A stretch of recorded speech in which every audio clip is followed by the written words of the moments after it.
Magandang umaga Check, po. check, check. Ito po yung Check. pinaka huling session tungkol po sa apologetics o commonly known na paano tayo sasagot na idinidepensa po natin ang ating pananampalataya. Ngayon po, ang gagawin natin, basically, lahat po nung naipon na tanong, titingnan po natin kung paano siya sasagutin. No?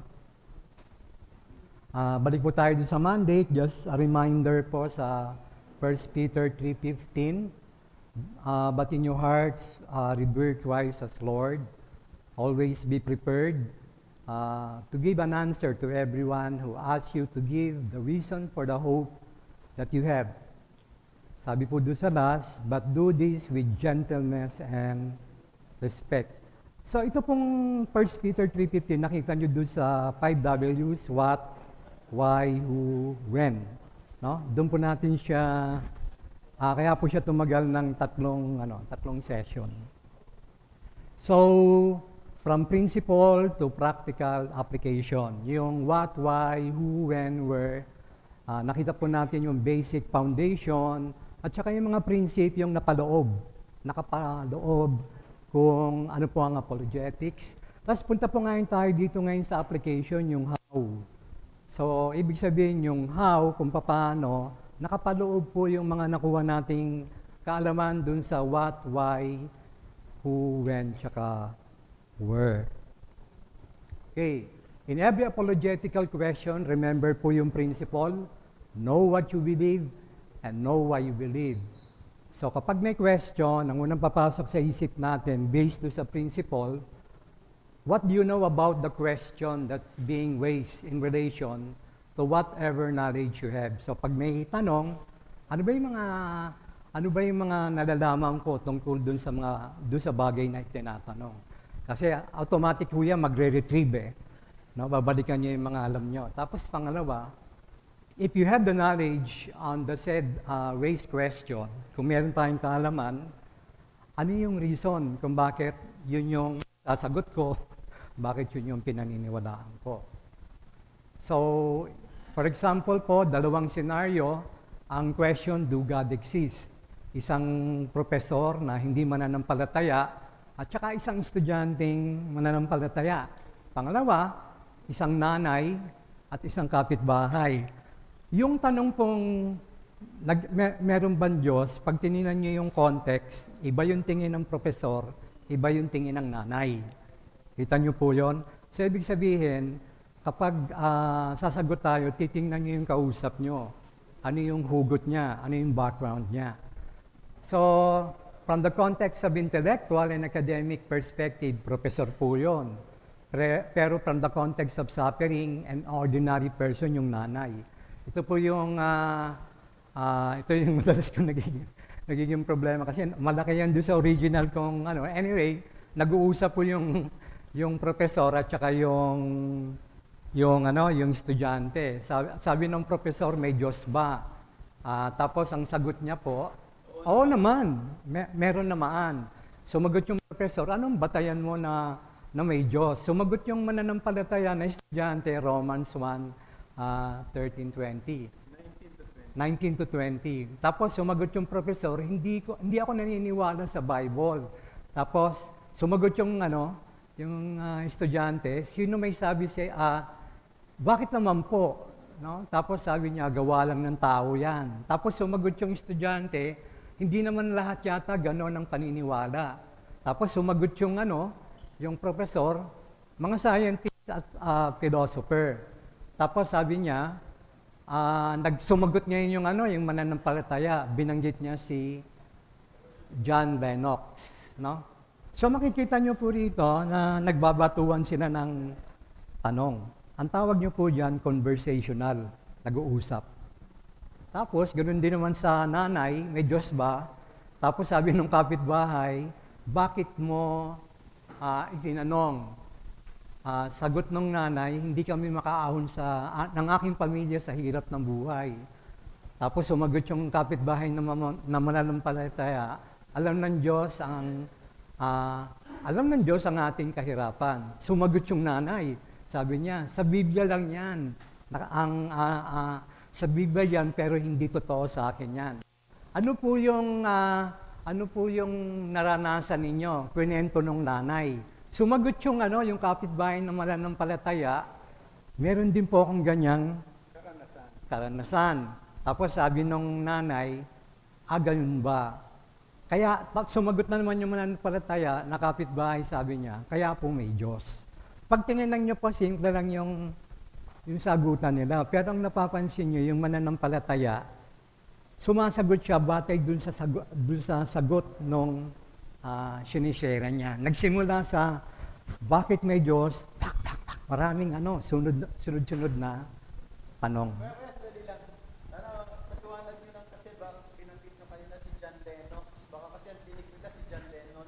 Si John, si John Lennon po, siya po yung Beatles na kilalang namatay doon sa kanta niyang Imagine, na isa sa mga ginagamit kong during nung activist nung 80s. No? Si John Lennox po, siyang mathematician sa England. British, Oxford, isa po siyang scientist. Siya po yung napapanood nyo, kung mahilig kayong manood, siya po yung nakikita nyo na nakikipag-debate. Kila Richard Dawkins, Christopher Hitchens. Anyway, tatlo po ang approach natin. Sabi ko nga po sa inyo, pwedeng spoon-fed, pwedeng ina-assess nyo muna yung tanong, tapos conversation. Kapag gano'n po, conversational apologetics, i-consider lang po natin yung lugar doon sa sample natin, university and setting kasi professor, nanay at kapitbahay, ibig sabihin bahay ang location.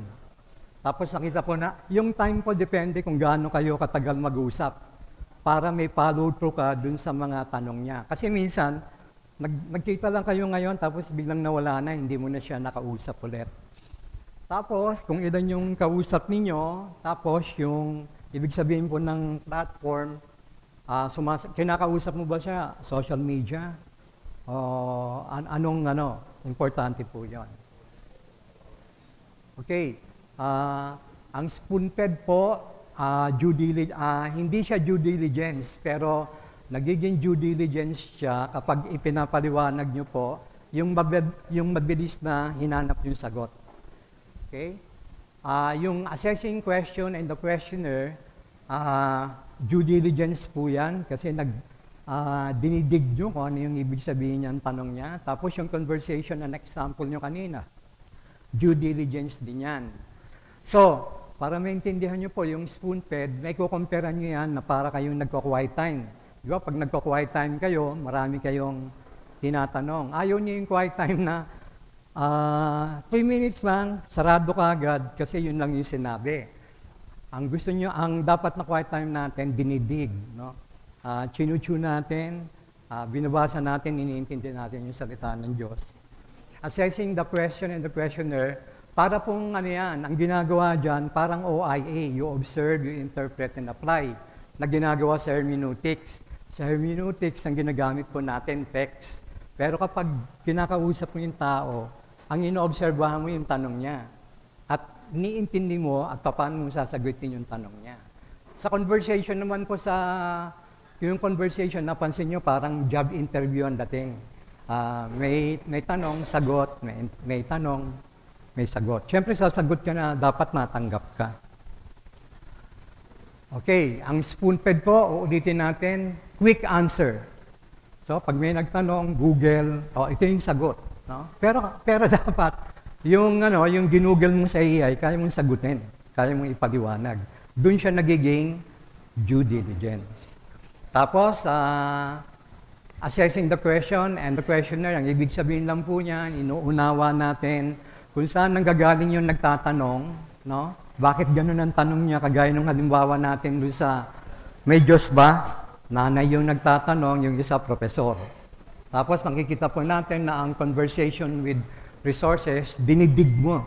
No? Dun sa pag-uusap ninyo kung ano talaga yung ibig niyo sabihin. Okay, question number 1. Ito po yung binigay ni Brother Mike bago siya sumakay ng barko. So, walang conversation apologetics na nangyayari dito. Kasi nung sumakay siya, Kuya, ito yung tanong. Okay? Yan yung tanong. So, ang tanong niya, ang context, conscious tayo sa context. Ang context, location, barko. So, ibig sabihin yung nagtatanong sa kanya, parating niya nakakasama. Kaya lang, hindi ko alam kung same person. So, yung unang tanong, di ba born again ka? Ano ang kaibahan ninyong sa ibang born again? Okay? Pangalawang tanong, di ba born again ka? May kakilala akong born again, palaging humahanap ng mali sa ibang religion. Tapos, pangatlo, di ba pare-pareho lang lahat ng religion? Si Jesus lang din ang sinasamba nyo dyan. So, pag tinignan niyo po yung ganyan, kung ang setting niyan, maliit lang yung oras ninyo, parang mahirap sagutin. Pero kung nasa barko kayo, o kapitbahay mo ganyan, medyo matagal yung usapan ninyo. No? Masusundan mo ng maraming tanong. Okay, paano mangyayari ang spoon-fed sa tanong ni Brother Mike? So, ang spoon-fed, ito lang po. Ginugol ko lang, ito yung sagot ng AI. No? The idea that all religions lead to God is challenged by the fact that different religions hold contradictory beliefs about God. Tama po yan. Salvation at saka yung nature ng reality. For example, Christianity's doctrine of the Trinity is rejected by Islam, and many religions teach salvation through good works, while Christianity emphasizes grace through faith in Jesus Christ. Ito po yung sinasabi kong very quick may spoon-fed. No? Pero ang sabi ko sa inyo kanina, ang spoon-fed, nagiging due diligence kung ipapaliwanag mo kung ano yung nakuha mong impormasyon. Tapos, ito po yung assessing the question and the questioner. Hindi po malinaw yung tanong. Ito na po yun, nagsisimula ka ng intindihin yung tanong. Unang-una, what do you mean by kaibahan ng born again sa ibang born again? Nagko-compare. No? Pero ang pumapasok sa isip mo ngayon, distinction. No? May distinction. Kung ano po yan, kung ang nagtatanong mananampalataya rin, papasok sa isip nyo, may distinction. So, pag sinabi mong distinction, alam mo yung distinction ng reform at alam mo yung distinction ng iba-ibang paniniwala. Pero hindi in-specify eh. Kaya nga nag-a-assess tayo, iniintindi natin yung tanong. Pangalawa, may kilala akong born again, which born again, or specific denomination. May kilala daw siyang born again. Pero hindi niya sinabi kung yung born again na sinasabi niya, anong denomination? Methodist ba siya? O ano?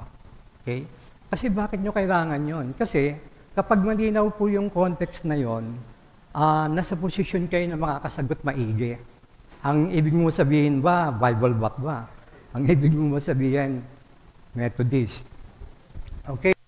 Ito pa po ang isang walang context. Anong specific na mali ang kilala niya hanap sa ibang religion? Kasi meron po daw siyang kilala na puro batikos ang ginagawa. No? Ano yung binabatikos niya? Masyadong general. No? Tapos, ano ibig sabihin ng iba't ibang religion? Pare-parehas ang paniniwala. So, hindi clear. Ngayon, parang bigyan natin ng example. Si Brother Aris. Brother Ricky, upo na kayo rito. Come on down.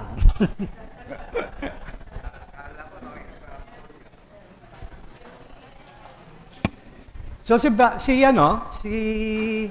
Aris, siya po yung believer. Believer. Tapos si Brother Ricky, unbeliever. Okay. Hindi. Kasi kaya ko po siya ginanito, masyado kasing academic yung discussion. Gusto ko practical. Paano nangyayari? Sige. So po, ang context na ina-address nung conversational apologetics, tungkol po sa lahat po ba ng relihiyon Pare-parehas. Paki-start. Check. Hello. Okay. Check.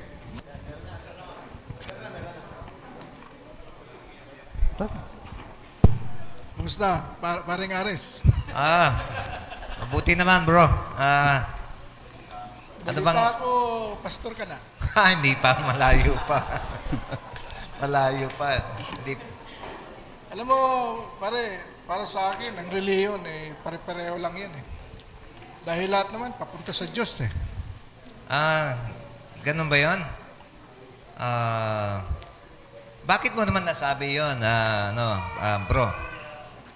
Kasi sa lahat ng reliyon, tungkol sa Diyos eh. Matanong lang sa'yo, bro. Naniniwala ka ba sa Biblia? Konti lang. Alam mo sa sinabi sa Acts 4:12, meron sinabi ro doon, and there is a salvation in no one else. Walang kaligtasan sa kanino mo paman. And there is only the name of Jesus given to us from heaven among men. Ikaw ay ayun. Sa Bible lang yan.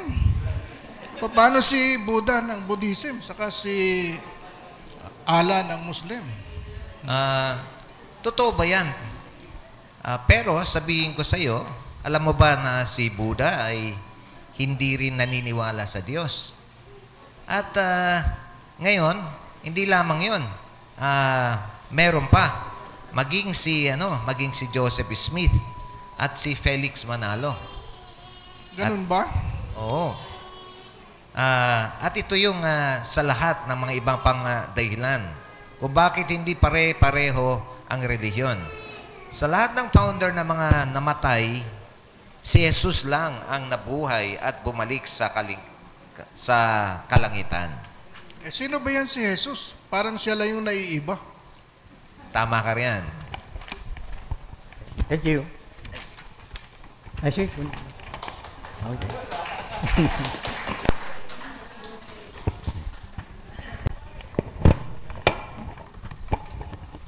Okay. At ayaw.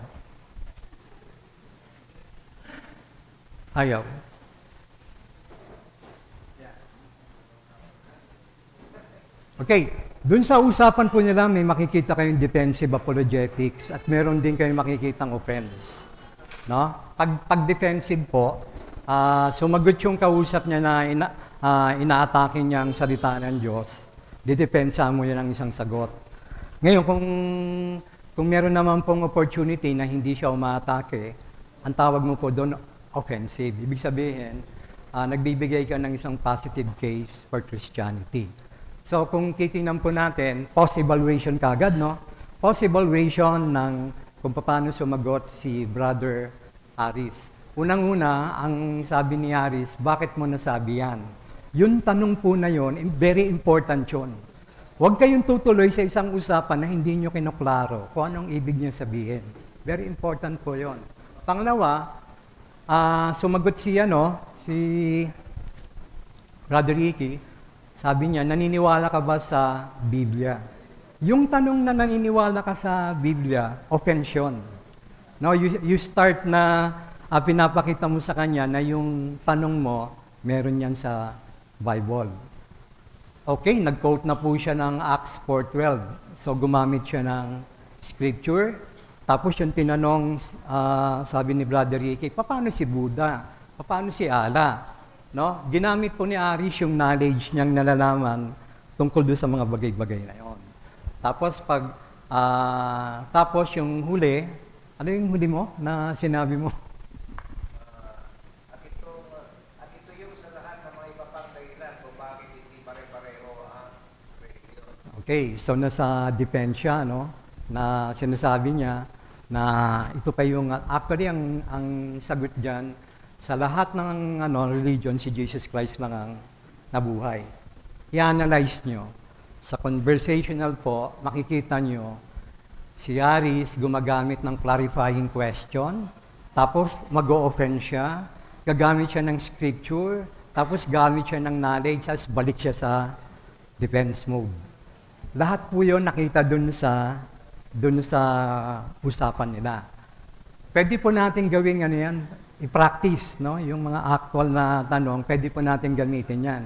Kung okay lang kay pastor, pwede tayong siguro magkaroon ng yung mga separate na workshop, kunyari kababaihan, yung ibang grupo, para ma-practice nyo. Okay, next. Tanong po ng isang magulang. Ang sabi po rito, paano gagawin o ano ang dapat na maging attitude ng isang Kristiyano sa loob ng bahay nila na kapag ang kasama sa pamilya ay iniinsulto, ginagawang katatawanan ang pananampalataya mo. Or, kapag naman nagkamali ka na kahit sa maliit na bagay, ikaw ay kanilang sasabihan, ganyan ba ang isang Kristiyano? Ano po bang pinakamabisang attitude gawin or sabihin sa kanila? Okay, spoon-fed, quick. Makikita nyo maraming verses, pero ang sabi po dito, blessed are those who are persecuted. So, ibig sabihin, kapag nape-persecute tayo, ang attitude natin, we need to be positive dun sa nangyayari. Okay? Pero ang tanong niya po, ano yung pinaka-best na response dun sa problema na yon? So, kulang po kasi ng context, no? Kulang ng context. Kung walang specific detail tungkol po dun sa tanong na yon, pwede pong lagyan natin na ganito. Dalawa pong magiging problema kung may ganong problema. Pwedeng parental perspective at saka yung tinatawag natin children perspective. Bakit kaya may ganong response? So pwedeng verbal, pwedeng may problema sa emotional, pwedeng sa isolation, o pwede ring physical harm or manner of criticism. Hindi yung sinabi kung anong specifics. Pero ipinapakita ko sa inyo kung paano mag-assess ng ganun tanong. So tinitingnan nyo kung saan pwedeng manggaling. So, nasaan si Brother Jason tsaka Brother Jericho?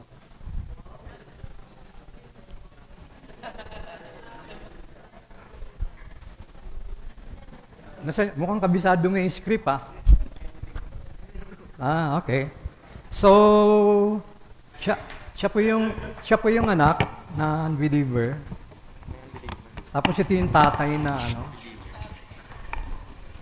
tatay na Hello. Tay.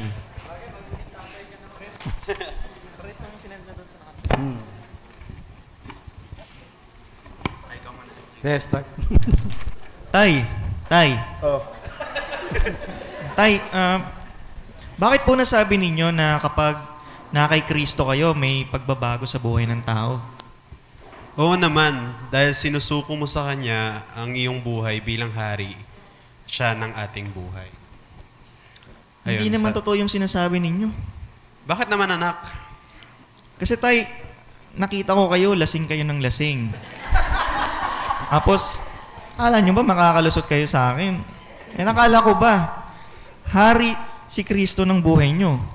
Kung manita kayo sa amin, ni Kuya, parang nagmamalinis po kayo Nakainom lang. Ganun ba? Pagpaumanhin mo na, anak, nasalungat yung buhay ko sa sinasabi ko sa inyo. Alam mo tayo, hindi lang yun yung pag-inom nyo. Ang dami mo naman napapansin sa loob ng bahay. Bakit ba? Hindi ko po sinasabi, hindi po kayo nagsasabi ng totoo tungkol sa madalas ninyong pag-aaway ni nanay. Meron po kayong kaibigan na nagsabi sa akin, nakalagay daw sa Bible na dapat ang mag-asawa ay nagmamahalan. Kasi yung kaibigan ko napunta sa hiwalayan yung mga magulang nila. Oo nga, madalas kami nagsasagutan ng ina mo. Hindi ko naman tinatanggi iyon. Pagpasensyahan nyo na kami ng inang mo. Salamat, anak, sa tapang loob mo at obserbasyon nyo ng kapatid mo sa mga nangyayari sa ating pamilya. Sa Ephesians nakalagay. Okay lang po yun. May napansin lang ako sa inyo na yung mga sinumbat ko tungkol sa pag-inom nyo at sa madalas ninyong pag-aaway ng ina, inaamin ninyo na hindi po kayo galit. Sana parati tayong nag-uusap ng kuya mo sa ating problema sa bahay at ano ang pwedeng magawa ni Kristo. Sana pakinggan ninyo ako ng kuya mo at mo ikwento kami ng inay mo tungkol kay Kristo. Sige, okay lang po. Salamat.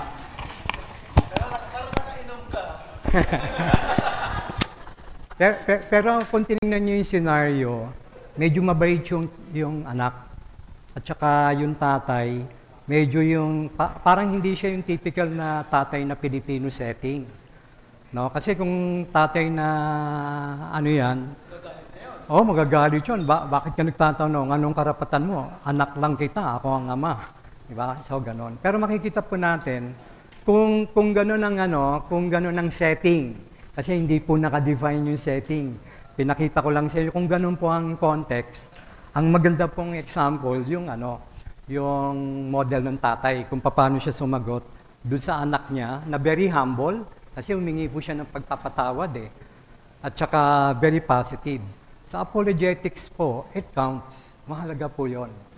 Kaya kung may magandang ganong relasyon, hindi nalalayo yung anak na mag-criticize. Okay. Okay.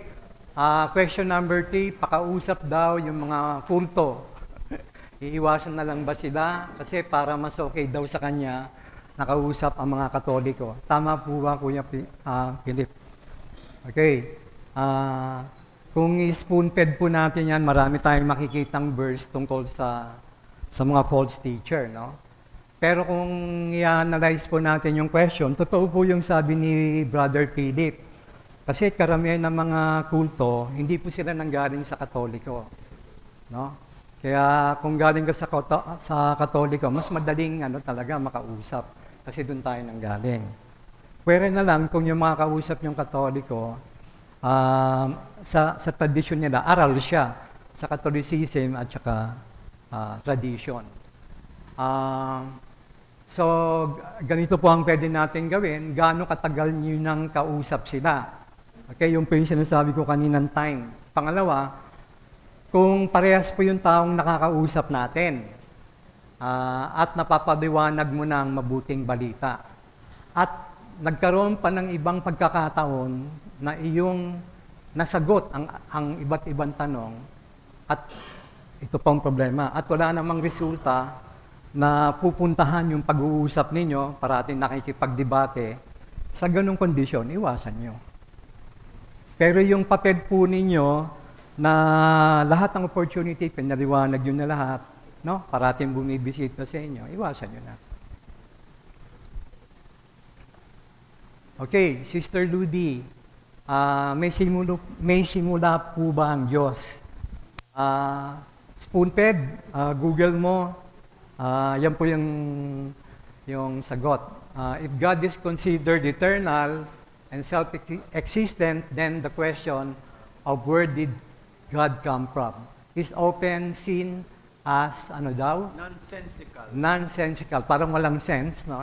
As it implies a need for a creator, which would then raise the same question about the creator. Wala pong simula at katapusan ng Diyos. Hindi pwedeng gamitin ng panukat. Pag sinabi po natin panukat, pwede siyang relo, anything na minimeasure mo ang panahon. Panukat sa panahon, ng panahon sa Diyos dahil labas siya sa panahon at kung saklaw siya ng panahon, hindi na siya Diyos. Lahat ng bagay ng saklaw ng panahon ay may simula at katapusan. Okay? Next. Ito po, tanong ni Brother Alan.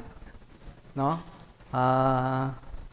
Pwede ba nating i-prove yung existence ng Diyos na hindi ka gumagamit ng Bible? Okay. Spoon-fed, makikita nyo kagad mabilis yan sa Romans 1:19-20. No? Pero ang point po ni Brother Alan, wag kang gagamit ng Bible. Okay? Okay, nasaan si Brother Robert tsaka si Josiah?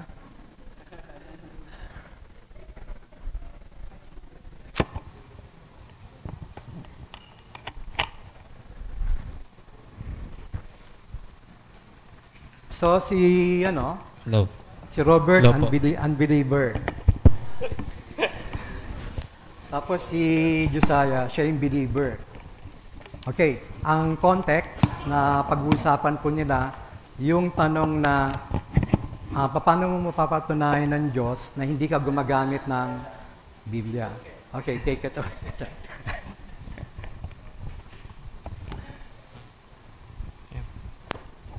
Pray.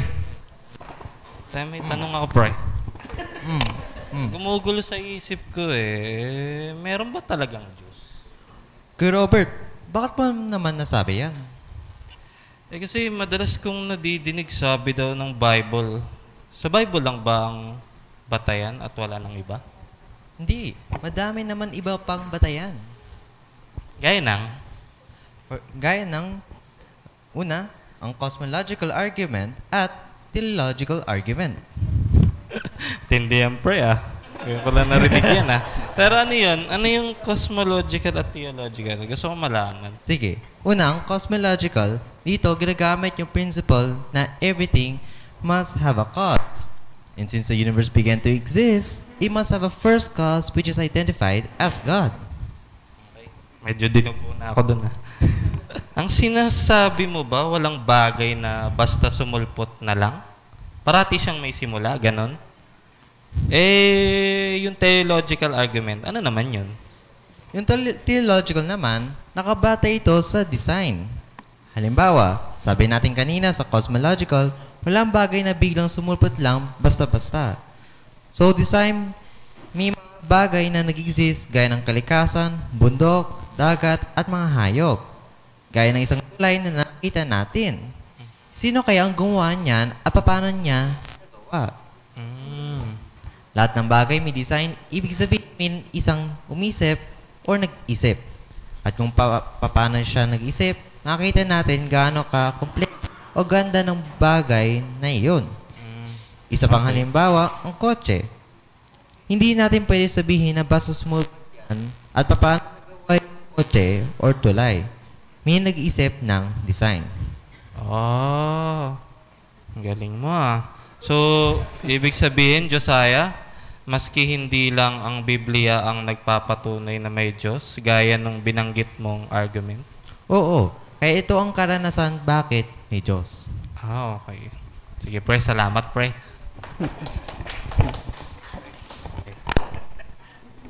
Pag tininan po natin yung ganong conversation, mapapansin nyo maraming ginamit na approach. No, nandun yung pagka-clarify, pagpo-probe, tapos yung knowledge, yung cosmological, tapos yung testimony and experiences. So, ibig sabihin po, pag sumasagot tayo ng tanong, maraming kombinasyon na pwede natin gamitin. Na yung sa alam mo, kaya mo pong i-deliver. Okay? Next.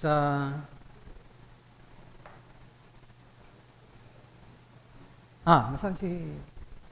Ito po, may tanong, Sunday School. As parents, Sunday School teachers, what should be our response when kids draw dinosaurs in Noah's Ark?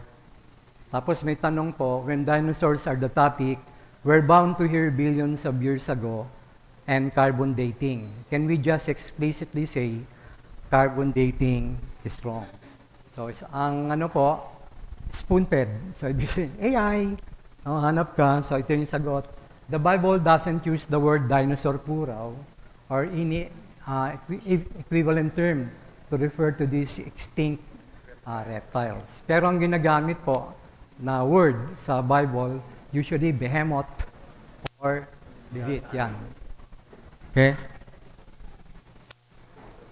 So, carbon dating, kasi may tanong po sa carbon dating, ito po yung ginagamit sa apologetics din, pero ang kadalasan gumagamit nito, paleontologists or mga historian, no? Para i-validate kung talagang nag-exist yun. Okay. Kung titingnan ninyo pa, pag in-assess nyo yung tanong, may halong science tsaka theology.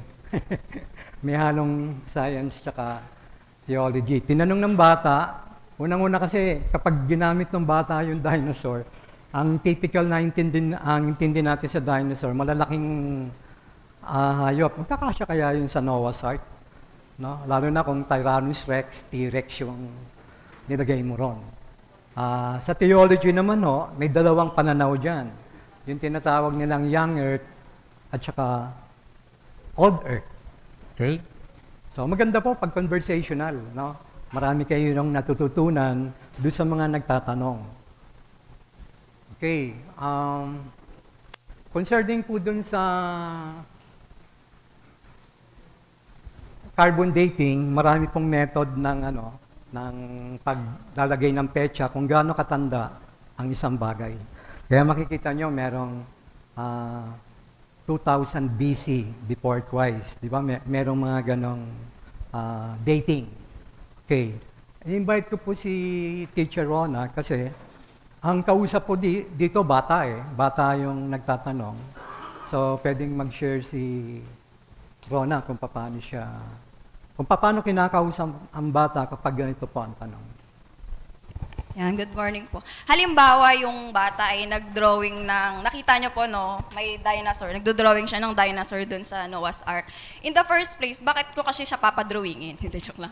Kami usually, nagbibigay kami nung may ark na, tapos may hayop na. So, color-color lang sila. Anyways, kung magdo-drawing sila, ang tamang response dyan, tatanungin yung bata, what is that? So, sasabihin niya, it's a dinosaur, gano'n.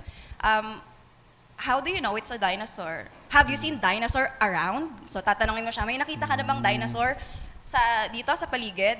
So, wala. Sasabihin niya, wala. So, how do you know dinosaurs really look like that? So, diba? Mag-iisip yung bata, oo nga, no? Google says it. So, ayun yung itsura na nilalabas ng internet. Pero kasi, ang tanong, may dinosaur ba talaga? Yes. Kasi dinosaur means, Latin word for dino means malaki, huge, and then saurus means lizard. So technically, ang meaning lang nun ay big lizards. So, and then we have artifacts na nakita, may maraming buto po na malaking mukhang butike. And then the Bible, yung pinapakita doon na ang itsura nila ay parang dragons, ayun yung medyo kaparehas, Leviathan and Behemoth na pinakita kanina. So, do they really exist? Yes, ang sagot po. So, nag-exist sila kasi may buto nga na nakita. Anong gagawin natin doon sa buto? Diba? Ngayon naman, siguro ang masasabi ko doon, since buto lang po yung meron tayo, no human has seen dinosaurs, kung anong itsura talaga nila.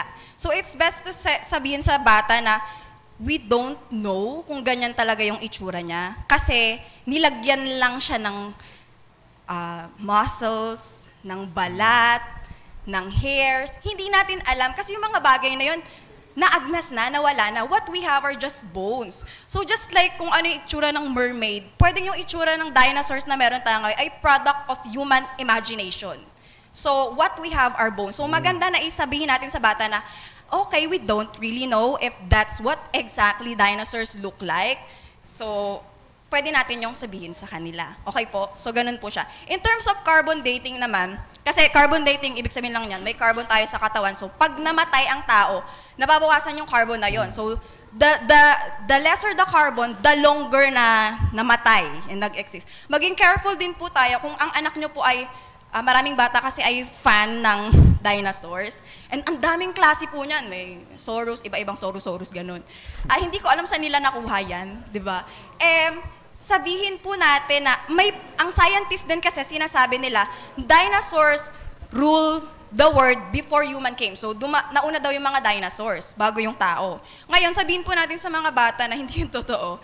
Okay. And then, nag-exist yung mga dinosaurs and nag-extinct sila bago dumating yung tao. So, ayun po yung ng mga scientists. Hindi po yan totoo. The fact na may buto, andun ang dinosaur sa Noah's Ark and ginawa ang tao at hayop 6th day. So, ayun yung sasabihin natin sa mga bata. And isa pa, may pag-aaral na yung buto ng dinosaurs, nakita na merong cancer, may mga ganyan na sakit. Ngayon, kung nauna silang i-create bago tayo, nagkaroon ng cancer, bunga yun ng kasalanan. So, nahulog yung tao sa kasalanan. Affected lahat doon. So, paano mangyayari yun kung na-extinct ang dinosaur bago create ang tao? Right? So, logical reasoning po yan sa mga bata. Pero mahalaga, palagi natin silang tanungin, huwag natin silang bigyan ng sagot. Magandang approach ng mga bata ay tanungin sila. How did you say that?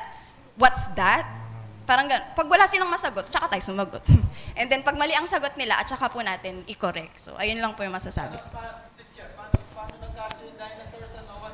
Malaki po ang Noah's Ark, oo. And then sa tingin ko po yung dinosaurs na sinasabi ngayon ay exaggerated po yung size niya, pero kasya po siya doon.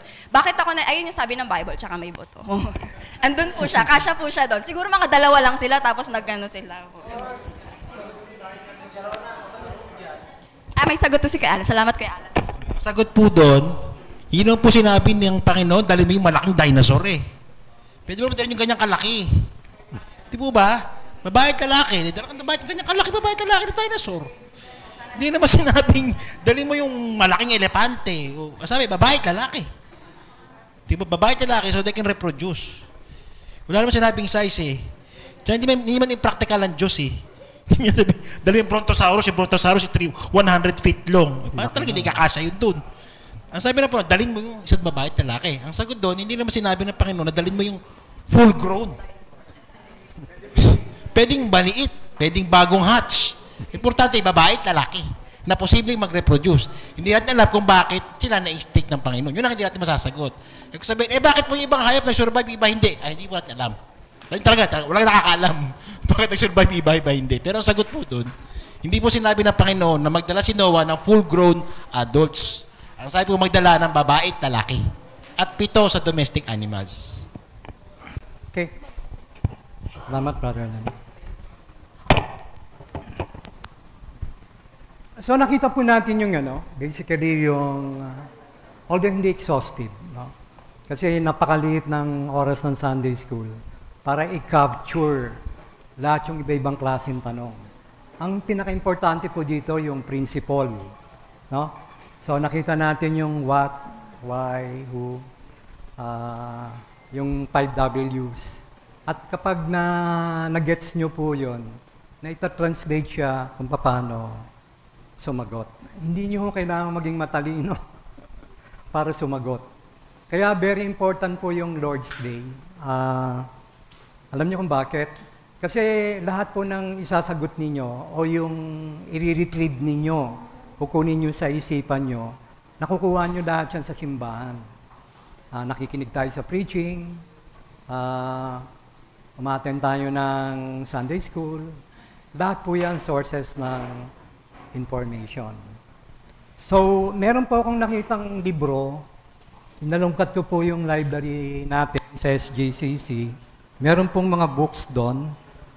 Pwede kong sabihin na spoon-fed to, in a sense na given yung mga sagot. No? Pero pwede siyang maging due diligence kung merong nagtatanong sa inyo na dito nyo madadampot yung information. So, ito po, answer your question, James Dobson. Ang specialization po nito, ang alam ko, family setting. Tapos ito pong The Bible Has the Answer. May iba-iba rin ang topic nito, no? Interfaith movement, the New Age. Sabi ni Pastor, maganda daw itong confronting Christianity. Ang sabi ko po sa inyo, ang due diligence, medyo push ng konti, aral. Kasi ang pagdepensa ng pananampalataya, hindi rin po madali. Lalo na kapag hindi kayo tinatanong, ngayon kayo sa haba ng Christian faith ninyo, ngayon kayo nang natanong, biglang, hindi, nabigla ka, ano yun? Di ba? Pero kung familiar po kayo, madali. May 2 pong tanong na hindi ako qualified sumagot. Si Pastor George po yung tanong ni Mika tungkol po dun sa federalism. Hindi ko linya ang Reformed Theology. Ay, hindi ko po... Siguro, sagutin ko na. Okay, may tanong na binigay sa akin, si Kuya Manny, pero hindi siya apologetic question Kuya. Kasi usually po, yung apologetic question, it is designed na tanong ng mga unbelievers sa mga believers. No? So, ito, parang tanong ito ng believers. Ito'y tanong sa atin, tanong natin, kasi tayo, kahit ng mga Christian na tayo, may mga tanong pa rin tayo, di ba?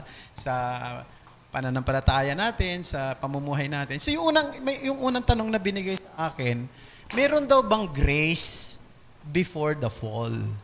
Yon, medyo maganda yung tanong ha. Maganda yung tanong, mahirap din sagutin, ang totoo.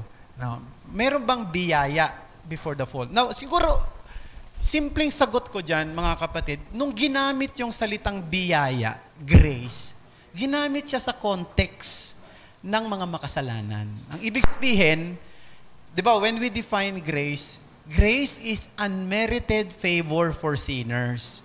Ang biyaya ay isang pabor na ibinibigay ng Diyos sa mga makasalanang hindi karapat-dapat sa kanyang harapan. Ngayon, kaya ginamit yung biyaya sa context ng kasalanan. So, sa tingin ko, mga kapatid, kung ganun ang concept natin ng salitang biyaya, wala siya sa panahon na hindi pa nagkakasala ang tao. Pero siguro, ang mas magandang term na gamitin, yung goodness, yung kindness ng Diyos. Nandoon na ba yun? Noong bago pa mahulog ang tao sa kasalanan, andoon na. Mabuti ang Diyos. Ang Diyos ay nakasama na sa kanyang katangian ang kanyang pagiging mabuti. Mabuti siya, no?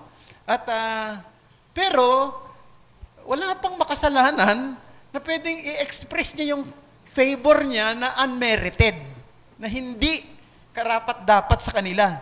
Kaya sa tingin ko, hindi natin, sa akin lang, maaring may iba nag-i-explain maraming beses patungkol. Kasi meron din tinatawag na common grace. Yung common grace, hindi siya saving grace. Yung common grace, ito yung, halimbawa, yung talino ng tao na kahit na hindi Christian, matalino na ginamit yung talino nila para magtayo ng mga tulay na bumabagsak. No? O kaya naman ng mga magtayo ng mga gumawa ng eroplano, kaya nakakapunta tayo ng ibang bansa, 'di ba? O katulad ng nila Bill Gates, nakagawa ng Microsoft, no? Mga taong matatalino nakagawa ng mga patungo sa ibang bansa. At saka ngayon natuklasan natin yung mga DNA, ganyan. At talino ng tao 'yan. Grace ba yan? Oo, pero ang tawag natin common grace. Kaya yan ginamit na grace pa rin kasi unmerited din yan Makasalanan tayo, pero ba't binigyan ka ng talino? Makasalanan ka, ba't ka binigyan ng kakayanang makagawa ng mga bagay na magiging kapaki-pakinabang sa mga tao? Nakita nyo? Pwedeng gamitin yung grace doon.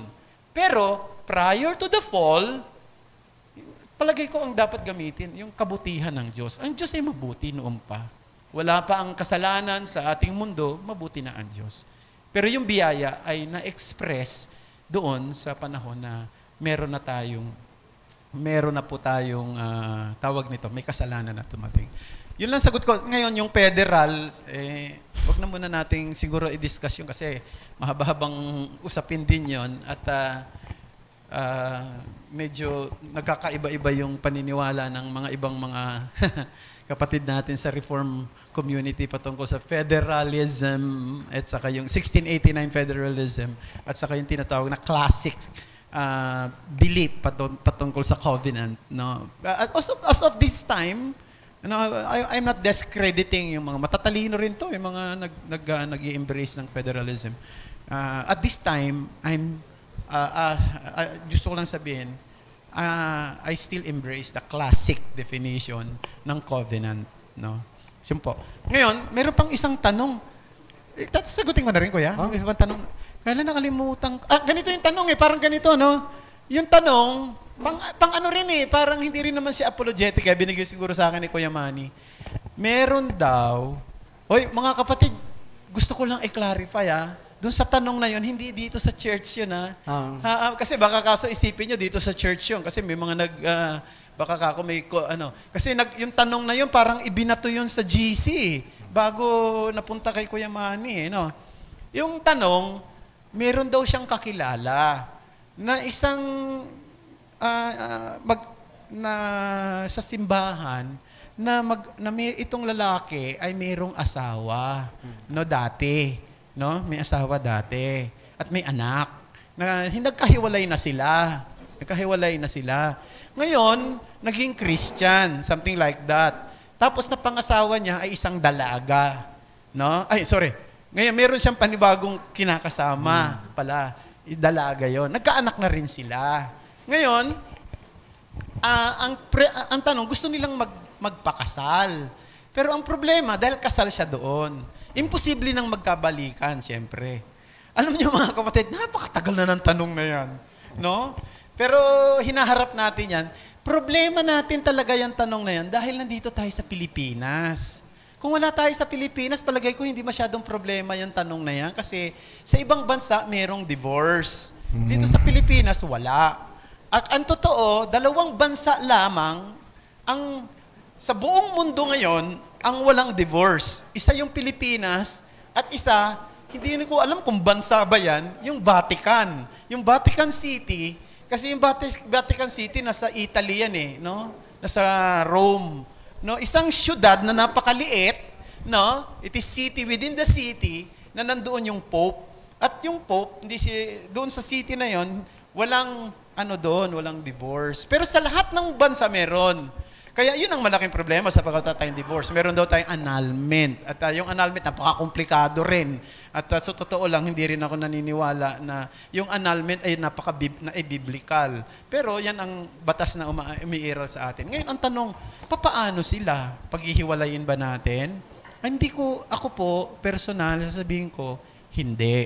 Sapagkat meron na silang obligasyon sa kanilang pamilya, meron silang anak, no? At maaring nangyari yung paghihiwalay na yon nung hindi pa siya Christian. Meron na siyang obligasyon, naging Christian sila, magkasama sila. Ang isang mahirap gawin, papaano natin sila kikilalanin? So, kung ang isang church ay naiintindihan yung sitwasyon nila, pwedeng kilalanin na natin silang mag-asawa. No? Pwede natin silang kilalanin. Kaya lang, mag-iingat lang tayo kung gagawa ng seremonya sapagkat bawal yung sa batas. Baka may malaman yung may magsumbong, yung naggagawa. Halimbawa, ako, meron akong lisensya. No, baka tanggalan ako ng lisensya. So, pwedeng gawin yan is na para bang agreement na lang na Kaya lang, napakahirap yon. Wala akong sapat na sagot pagdating doon sa bagay na yun. Kasi nga, bawal yun na gumawa ng mga seremonya. Although may ginagawa yan, nakikita natin sa internet. Wala lang siguro nagsusumbong. Kasi di ba meron mga nagkakasal ng lalaki sa lalaki, babae sa babae, tapos may nagdi-declare din, no? Yung mga sa gay marriage, no? Dito nga sa Pilipinas meron. Medyo mahirap 'yon, Kasi sa tingin ko may paglabag doon Kasi pinagbabawal talaga nasa code of license namin ng mga nagkakasal. Na bawal kami actually magkasal nga ng mga hindi namin karelihiyon, bawal Nasa license namin 'yon. Ngayon, may mga pastor, ito isang malungkot, may mga pastor po sa panahon natin ngayon, nagkakasal sila ng mga hindi Christian, no? Bawal yun. No, bawal talaga yun. Sabi nila, meron kasi silang lisensya. Ginagamit nila yun, business. No, naglalagay sila ng mga sa website nila, kaya ang dami nilang pera kasi gumagawa sila ng mga tawag nito, prices doon. I don't think I can be part of that kind of practice, no? Pero, yung usapin na paano gagawin yon, yan ang isang mahirap pag-usapan. In fact, there was a time na nag-usap-usap ang mga pastors sa Reformed Baptist community about that. And Pastor Ellis was proposing that we can perform a ceremony within the church with the agreement of the members. Kung sila ay nagsasama na wala na talagang pagkakataon na magkaanuhan pa. So, yun po, kaya lang, mahirap pa rin kasi ang isang komplikasyon nun, baka malaman ng gobyerno o malaman ng mga authorities, may masira ang testimony. So, yun lang ang malaking problema natin. Kasi, ang ating bansa ay maraming dapat ayusin pagdating sa kanyang batas. No? So, ganun ang sitwasyon natin. So, ganito muna, tanggapin muna natin kung ano ang meron tayo ngayon. No? So, yun lang ang sagot ko, Kuya Manny. Sige. Paano pastor kung tayo, yung kaibigan natin, 9NC, ikakasal? Dapat mo tayo sumagot? May kaibigan tayo, membro ng kulto. Ikakasal. Inimita tayo. O yung ating kaibigan, magbabaptize. Gagawa tayong ninong. Tayo po ba i-attend o hindi dapat umattend? Mahirap na tanong yan Totoo. Alam mo kasi kung bakit ko sinabing mahirap. Kasi may kinalaman to sa damdamin natin. Lalo na tayo mga Pilipino. Ano tayo, matampuhin. Tayo mga Pilipino, madamdamin. Tayo mga Pilipino. Minsan, hindi tayo level-headed no? Sa mga bagay-bagay. Hindi natin minsan, pag sinabi ko, hindi, yan, mali yan eh. Ito naman, maliit na bagay lang, ayaw pang pambigyan. Di ba ganun tayo? Yan ang problema natin. At minsan, kahit Christian na tayo, nangyayari yun. Ako, personal po, na sinasabi ko, na kung ang isang kasalan ay ginagawa ng mga kulto, no? O maaaring yung kinakasal ay hindi tama. Halimbawa, lalaki sa lalaki, babae sa babae. I don't think we can participate in that kind of practices. Kasi, hindi tama yun no? So, kung hindi mo kayang sabihin sa kanila mali yun, maaaring sa pagdi mo pagdalo, ay at least nasasabi mo na sa kanila, I don't agree with that. No? Now, yun lang po ang pwede kong sabihin. Pero ang hirap din yan dahil nga tayo mga Pilipino, closely knitted kasi ang mga Pilipino. Masyadong malapit tayo sa isa't isa. At dahil doon, minsan sabi mo, close family ties tayo. Kaya minsan, di ba, pag sinabi nga, alika, mag-ano tayo may reunion tayo, pag di ka umatin, naku, ang dami nang sasabihin sa'yo. No? Ang dami nang maririnig na hindi maganda. Di ba? Kaya, medyo problema. Pero kung kaya mong panindigan yan bilang Christian, panindigan mo. Kasi, lalo na kung may kasalanan, may mali, hindi tayo dapat nagpa-participate doon sa bagay na yun. So, halimbawa, may nag-ano sa akin, nagsabi, pwede ba akong umatin ng kasalan, ganito, ni ganyan. Ako wala akong masamang aaten, kung kasal lang talaga. Pero kung ang kasalan ay gagawin, sa tingin ko, kung gagawin siya sa simbahan ng Catholic Church, na merong, kasi sa Catholic, ang isip nila ng kasal ay, ang tawag nito? Sakramento. So, lalo na pag sinabi na itong sakramento, hindi na tayo naniniwala nga ito'y sakramento. No? So, medyo mahirap sa akin yun. Ngayon, hindi ako aattend. Pero kung kayo, okay lang sa inyo, hindi ko rin kayo pagbabawalan. No? Kasi, dahil anak nyo yung ikakasal o dahil Kaya nga, mas maganda nga kung nandoon kung sa huwes, ay okay lang. Kasi hindi naman nila tinitingnan sakramento yung kasal. Nililegalize lang nila No? Pero minsan, doon ang problema natin. Pagka sinabi na sakramento. Para ako, personal, hindi ako atin. Pero yung iba kasi minsan, siya anak mo, di ba? O kaya, kapatid mo. Bahala na kayo. Kung yan ang, you go against, if that is your conviction and that's something that you don't see a big deal, I will not, anong tawag yan, hindi ko i-disiplinahin. Pero, it's, for me, I will not, kung ako ang gagawin nun. Okay. Meron pong comment tungkol dun sa kung paano sumagot sa ating pananampalataya. Alam niyo po, malaki ang pagkakaiba nung nakaupo ka at nakikinig ka lang. Ibig sabihin, swimming. Okay. Gusto kong matuto ng swimming. So, ang gagawin mo, attend ka ng parang lecture. Gaganong-ganon mo daw yung gaganong-ganon mo yung mukha mo. Habang nakikinig kayo, nandito yan na-acquire nyo by knowledge. Pero hindi maita-translate kagad na matututo kayong mag-swimming. Alam nyo, ang pinaka-maganda, ihagis kayo sa swimming pool. Pag nasa swimming pool, gumanong-ganon ka na, yung pala yung sinasabi dun sa lecture. Nung nagtuturo, doon mo lang naiintindihan kasi nasa actual kang senaryo. Ganun din po ang apologetics. Habang nakikinig po kayo, kung wala kayong makakausap na actual, pwedeng nanay mo, pwedeng father mo, member ng family, hindi po tayo matututo. mas maganda yung naka-immerse ka sa ganung sa ganung environment. At saka ang kagandahan po, yung mga narinig nyo po, hindi na po yun yung lahat. Continuous po ang learning. Sa lahat ng makakausap natin na nagtatanong sa atin, natututo tayo at the same time sa kanila. Meron palang ganung tanong. Kaya niya pala tinatanong kasi ganun ang problema niya. Natututo po tayo. And the more na mas importante pong nag-aaral tayo ng salita ng Diyos. 2 Timothy 3:16. Hindi ko alam kung dumating sa isip niyo po na ang scripture pala kaya siya inspired.